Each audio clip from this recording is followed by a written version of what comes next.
Hello, and this is my second review of another Star Trek episode of the original series.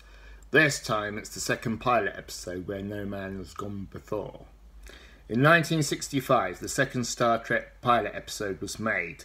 This time it starred William Shatner as Captain James T. Kirk, and reprising his role from the first pilot, The Cage, was Leonard Nimoy's Mr. Spock. For the next 3 seasons, Star Trek would dominate our television screens. This episode was entitled Where No Man Has Gone Before. The theme for this story was about ESP, extrasensory perception, and how 2 members of the crew of the Enterprise are endowed with superhuman powers. This episode has much more action and suspense than The Cage, plus the characters are much more livelier in this one. We also get to meet Mr. Scott and Mr. Zulu for the first time. Mr. Spock has a much more closer relationship with Captain Kirk than he did with Captain Pike, so there is an instant rapport between the 2 men. I have to admit that the sets in this episode are not as good as in The Cage, both on the Enterprise and on the planet where the finale of the story takes place. Plus, the uniforms are terrible compared to the ones that the crew wore in the original pilot. But saying that, it is a good action, tense TV drama with everything you need for a classic Star Trek episode.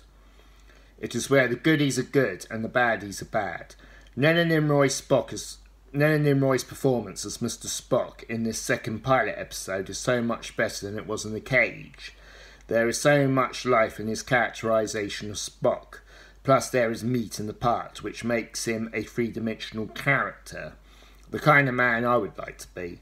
William Shatner's portrayal of Captain Kirk is more that of a very sensitive man than the military character that he later plays in the regular series of Star Trek, but he still gives a powerful performance, while in the original pilot, Jeffrey Hunter's performance as Captain Pike is not the same calibre as William Shatner's role as Captain Kirk.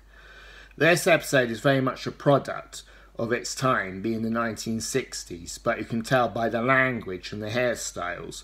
Also, the sets have got that 1960s Art Deco about it. The 2 guest stars, Gary Lockwood and Sally Kellerman, both give a strong performance, as they are endowed with superhuman powers that is beyond their control, and eventually it ends in tragic consequences for both of them. For me, this episode of Star Trek is one that I would watch over and over again, either on Blu-ray or DVD.